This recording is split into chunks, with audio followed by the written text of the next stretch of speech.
ఓం మహాగణాధిపతయే నమః. ఓం గురుభ్యో నమః. ఓం శ్రీమాత్రే నమః. పరమేశ్వర స్వరూపమైనటువంటి జ్యోతిష, వాస్తు మరియు ఇతర అనేకమైనటువంటి శాస్త్రములను మనకు అందించినటువంటి మహర్షులకి నమస్కారం. హయగ్రీవ హయగ్రీవ హయగ్రీవేతి యో వదేత్ తస్య నిస్సరతే వాణి జహ్నుకన్యా ప్రవాహవత్. అరుణాం కరుణాతరంగితాక్షీం ధృతపాశాంకుశపుష్పబాణచాపాం అనిమాదిభిరావృతాం మయూకైః అహమిత్యేవ విభావయే భవానీం. శ్రీమాత్రే నమః. ప్రేక్షకులకి ఆ లలితాంబిక అమ్మవారి యొక్క అనుగ్రహం పరిపూర్ణంగా కలగాలని మనస్ఫూర్తి కోరుకుంటూ మనం ఈరోజు శని వక్రగతి వల్ల ద్వాదశ లగ్నాల వారికి మరియు ద్వాదశ రాసుల వారికి, లగ్నం తెలియని వారి రాశిని చూసుకోండి, ఏ విధమైనటువంటి లాభములు ఉంటాయి మరియు పర్టికులర్ లగ్నం వాళ్ళు ఏ రెమెడీ చేసుకుంటే బాగుంటుంది అనేటువంటి విషయాలను ఇప్పుడు మనం తెలుసుకుందాం. వృశ్చిక లగ్నము, వృశ్చిక రాశి. లగ్నం తెలిస్తే లగ్నం నుంచే చూసుకోండి, లగ్నం తెలియని వారి రాశి నుంచి చూసుకోవచ్చు. మీకు శని వక్రగతి వల్ల ఒక మంచి విషయం ఏంటంటే అర్ధాష్టమ శని యొక్క ప్రభావం తగ్గుతుంది. మరి మీకు కలిగేటువంటి మంచి ఫలితాలు ఏమిటి? ఇక్కడ ఒకటి, ఎప్పటి నుంచో ప్రదేశం మారదామనుకునేటువంటి వారికి మారేటువంటి యోగం మీకు కలుగుతుంది. వివాహ సంబంధించిన విషయంలో గతంలో ఎప్పటి నుంచో కదలనటువంటి అంశాలు కదులుతాయి. మీరు ఏదైనా ఒక బిజినెస్ చేద్దాం, దానికి ఒక పార్ట్నర్ కావాలనుకునేటువంటి వారు, ఇన్వెస్ట్మెంట్ చేసేటువంటి పార్ట్నర్ మీకు లభించడం జరుగుతుంది. అదేవిధంగా కాస్త ఇన్సూరెన్సెస్ మూలంగా కొంతవరకు లాభదాయకంగా ఉండడము, బిజినెస్ సంబంధించినవి కొంతవరకు గ్రో అవ్వడము, మరియు ఏదైనా కొత్తగా రీసెర్చ్ చేయడం ద్వారా మీకు కొంత లాభం కలగడము. ఒక రీసెర్చ్, ఒక ఐడియా అంటుంటారు, రీసెర్చ్ ద్వారా లాభం కలగడం అనేటువంటిది చాలా స్పష్టంగా గోచరిస్తుంది. విదేశాలకు వెళ్ళాలనే మీ ప్రయత్నం ఫలిస్తుంది. అయితే ఇక్కడ ఏదైనా కొంతమంది చూడండి, ఈ స్థలం అమ్ముదాం అనుకుంటున్నానండి, డబ్బులు వస్తాయి, ఆ మనీ వస్తే నేను దేనికి వేరే దేనికైనా ఉపయోగించుకుంటాను అనుకునేటువంటి వారికి స్థలము కానీ, గృహం కానీ, వాహనం కానీ అమ్మేయడానికి కొంతమంది చూడండి, ఇది అమ్మేసి కూడా కొనుక్కుంటూ ఉంటారు. అటువంటి వాటికి యోగిస్తుంది ఇప్పుడున్నటువంటి శని యొక్క వక్రగతి. మరి జాగ్రత్తలు ఏం తీసుకోవాలి? మీ యొక్క సంతానంకి ధనం ఇచ్చి ఏదైనా మనీ ట్రాన్సాక్షన్స్ రిలేటెడ్ సంబంధించిన విషయంలో జాగ్రత్తగా ఉండాలి. ప్రేమించిన వారికి మీకు ఏదైనా ఫైనాన్స్ రిలేటెడ్ సంబంధించిన విషయంలో అనవసరమైనటువంటి డిస్ప్యూట్స్ వచ్చేటువంటి ఛాన్సెస్ ఎక్కువగా కనిపిస్తున్నాయి.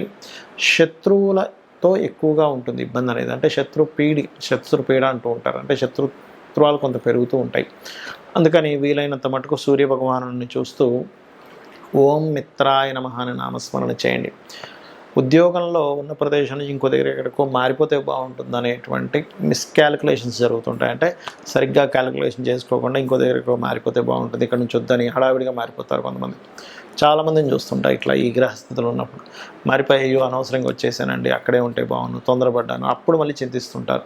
ఇటువంటివి పొరపాటును కూడా చేయకండి. తండ్రి గారు ఆరోగ్య విషయంలో కొంత జాగ్రత్తగా ఉండాలి. మీ యొక్క తండ్రి గారు ఎవరికైనా ధనం ఇచ్చేటప్పుడు ఆ విషయంలో కొంత జాగ్రత్తగా ఉండాలి. ఐవీఎఫ్లు, ఐయుఐలు చేయించుకునేటువంటి వారు సంతానం కోసం ప్రయత్నం చేస్తున్నట్లయితే మీరు జాగ్రత్తగా ఉండండి. ప్రేమ వ్యవహారాల విషయంలోని, ఫైనాన్స్ ఇచ్చి పుచ్చుకునేటువంటి విషయాల్లో, క్రియేటివ్ రిలేటెడ్ వాటిలో ఇన్వెస్ట్మెంట్స్ చేసేటువంటి విషయాల్లో కొంత జాగ్రత్తగా ఉండండి. ఇన్వెస్ట్మెంట్స్ విషయంలో పెద్ద ఇబ్బంది ఉండదు, కానీ creative related, share marketing related ఈ విషయాల్లో కొంత జాగ్రత్త వహిస్తూ ఉండాలి. ఇక మీరు చేయవలసినటువంటి దేవతా ఆరాధన ఏమిటి అని చెప్పి చూసుకున్నట్లయితే జై గురుదత్త, శ్రీ గురుదత్త మరియు ఓం దుమ్ దుర్గాయ నమః అనే నామస్మరణ చేయండి. కుజ, శని, కేతు గ్రహాల దగ్గర దీపారాధన చేయండి. అన్ని విధాలా బాగుంటుంది. ఒకవేళ ఎవరికైనా ఉద్యోగ సంబంధించిన విషయంలో, ఎందుకంటే దశమం ఇబ్బంది అవుతుందని చెప్పుకున్నాం కాబట్టి ఓం మాణిక్య మకుటాకార జానుద్వై విరాజితాయ నమః నామస్మరణ చేయండి. అన్ని విధాలా బాగుంటుంది. కొంతమందికి లగ్నం కానీ, రాశి కానీ, నక్షత్రం కానీ తెలియదు. అటువంటి వారు ఏ పరిహారం చేసుకోవాలి, ముఖ్యంగా అటువంటి వారు ఏ జాగ్రత్తలు పర్టికులర్గా తీసుకోవాలి శని వక్రగతిలో ఉన్నప్పుడు? అంటే దేని మీద జనరల్గా అందరికీ ఎఫెక్ట్ చూపిస్తుంటుంది అంటే ఇన్వెస్ట్మెంట్స్.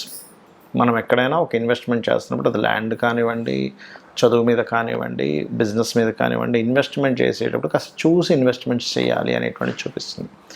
అదేవిధంగా శని వక్రించినప్పుడు ఏంటంటే పర్టికులర్గా దాని యొక్క ప్రభావం అనేటువంటిది పితృస్థానము, మాతృస్థానాలు అంటారు. అంటే రవి, చంద్ర రాసుల మీద దాని ప్రభావం ఉంటుంది.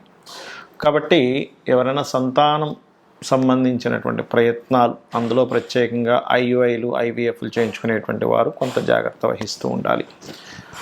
అలాగే ఈ శని యొక్క వక్రగతి పర్టికులర్గా ఏలినాటి శని, అర్ధాష్టమి శని, అష్టమి శని ఉన్నటువంటి వారికి దాని ప్రభావం కొంత తగ్గుతుంది.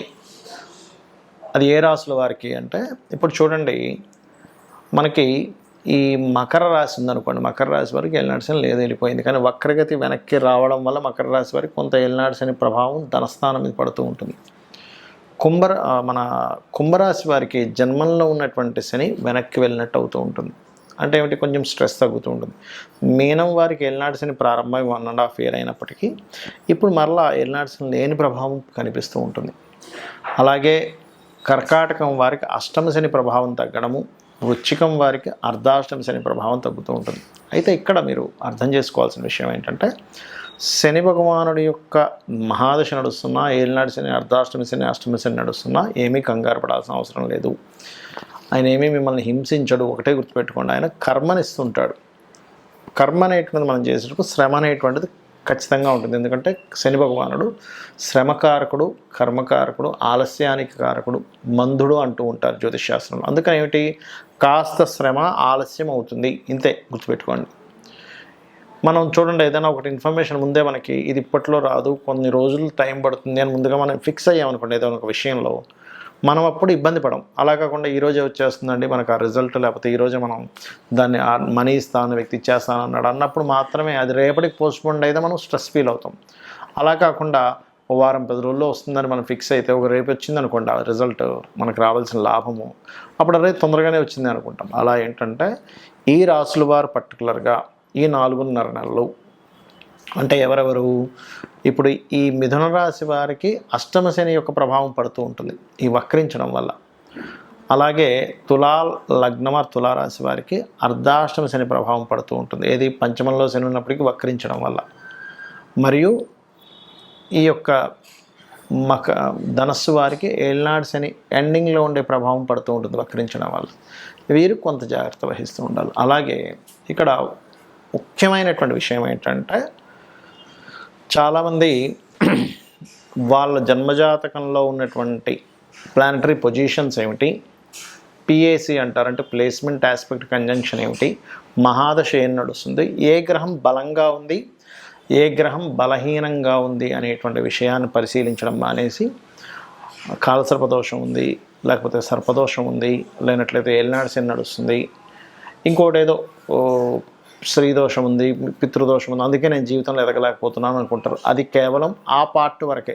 స్త్రీదోషం ఉందంటే కేవలం ఒక స్త్రీతో జరిగిన వివాదం వల్ల మీరు ఇబ్బంది పడతారు. పితృదోషం ఉందంటే పితృదేవతల అనుగ్రహం తక్కువగా వస్తూ ఉంటుంది.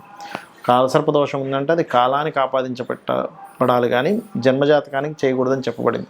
సర్పదోషం ఉందంటే కొంచెం మనిషికి కోప స్వభావం ఎక్కువగా ఉంటుంది, సడన్గా అప్ అండ్ డౌన్స్ వస్తుంటాయి, అంతవరకే. కానీ మిగతా మన జాతకం మొత్తం అదొకటే రూల్ చేస్తుంది అనుకోకూడదు.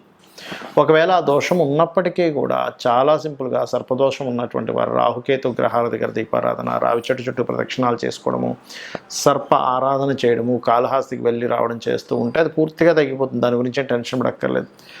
ఏలినాటి శని, అర్ధాష్టమ శని, అష్టమ శని నడిచేటప్పుడు మీరు చక్కగా ఏంటంటే కాస్త మధ్యాహ్నం పూట నిద్రించడం మానేయాలి. అది అనారోగ్యము చిన్నపిల్లలకి, స్త్రీలకి వర్తించదు. మళ్ళీ ఇది ఆరోగ్యంగా ఉండేటువంటి యువకులు కనుక మధ్యాహ్నం నిద్రిస్తే ఏలినాటి శని, అష్టమ శని సమయంలో వాళ్ళకి ఆ శని ప్రభావం మరింత నెగిటివ్గా ఎక్కువ పడుతూ ఉంటుంది. వాకింగ్ ఎక్కువ చేయడము, ఎక్కువ శ్రమించడము, ఇట్లాంటివి చేస్తూ ఉండాలి. అప్పుడు దాని ప్రభావం అనేటువంటిది పడదు. అదేవిధంగా స్త్రీ శాపం ఉంటుంది. అంటే శుక్రుడు పాడైనప్పుడు సర్వసాధారణంగా అనవసరంగా మీరు స్త్రీలతో గొడవలు పెట్టుకోకూడదు. మాతృశాపం ఉన్నప్పుడు మాతృతో ఇంకా ఎక్కువ గొడవలు పెట్టుకుంటే ఆ కర్మ ఇంకా పెరుగుతూ ఉంటుంది. పితృశాపాలు ఉన్నప్పుడు తండ్రితో ఎక్కువగా గొడవలు పెట్టుకోకూడదు. ఇవన్నీ ఏంటంటే ఈ గ్రహాలు ఇవి ఎందుకు ఇలా ఏర్పడ్డాయంటే పూర్వజన్మలో చేసుకున్నటువంటి కర్మ ఆధారంగా ఇవి ఇలా వచ్చాయి. కాబట్టి దాన్ని మనం అర్థం చేసుకొని ఇంకా ఆ కర్మను పెంచుకోకుండా పోయిన జన్మలో చేసిన కర్మ వల్ల ఇలా ఏర్పడింది కాబట్టి నేను దీన్ని తగ్గించుకోవాలనుకుంటూ నిత్యము అమ్మవారి యొక్క నామాల్లో, ఉదాహరణకి ఉద్యోగ సంబంధించిన ఇబ్బంది ఉంది, ఓం మాణిక్య మకుటాకార జానుద్వై విరాజితాయే నమః, లేదా ఓం శ్రీమాత శ్రీ మహారాజ్ని శ్రీమత్ సింహాసనేశ్వరియే నమః, ఇది చేసుకుంటూ ఉండండి. అలా కాదండి ఫైనాన్షియల్గా ఇబ్బంది ఉంది, ఓం సంపత్కరీ సమారూఢ సింధుర వ్రజ సేవితాయే నమః, లేదా ఓం ధర్మాధ్యక్ష ధనాధ్యక్ష ధన ధాన్య వివర్ధినియే నమః చేసుకోండి. ఆ రకంగా అప్పులు ఉన్నటువంటి వారు ఓం అపర్ణాయ నమః. ఇలా ఒక్కొక్క దానికి మన లలితా సహస్రనామాల్లో ఒక్కొక్క నామాన్ని ఇవ్వడం జరిగింది. తద్వారా మీరు అద్భుతమైనటువంటి యోగాన్ని మీరు పొందవచ్చు. ఇది గుర్తుపెట్టుకోండి. అలాగే మరొక విషయం ఏంటంటే, ఇక్కడ ఈ యొక్క రాశి అంటే ఇప్పుడు మనం చెప్పుకున్నటువంటివి ఏవైతే లగ్నము రాశి ఉందో, మీ పర్సనల్ చార్ట్లో మీ లగ్నరీత్యా ఏ కాంబినేషన్ ఏర్పడింది, దానికి ఏ దానం ఇవ్వాలి, సింపుల్గా ఆ గ్రహానికి దీపారాధన చేయడం ద్వారా కూడా మీరు క్లియర్ చేసుకోవచ్చు ఒక మంత్రం ద్వారా. అంతేగాని అమ్మో నాకు ఈ మహాదశ నడుస్తుంది ఏదో అయిపోతుంది అనేటువంటిది పెట్టుకోకండి. కర్మ చేస్తూ ఉండండి, మీ పని మీరు చేసుకుంటూ ఉండండి, భగవంతుడికి సమర్పిస్తూ మీ పని మీరు చేసుకుంటూ ఉండండి. ప్రతి విషయాన్ని భగవంతుడికి సమర్పిస్తూ మీరు కనుక చెయ్యగలిగితే అద్భుతమైనటువంటి ఫలితాలు మీరు పొందుతారు. శ్రీమాత్రే నమః.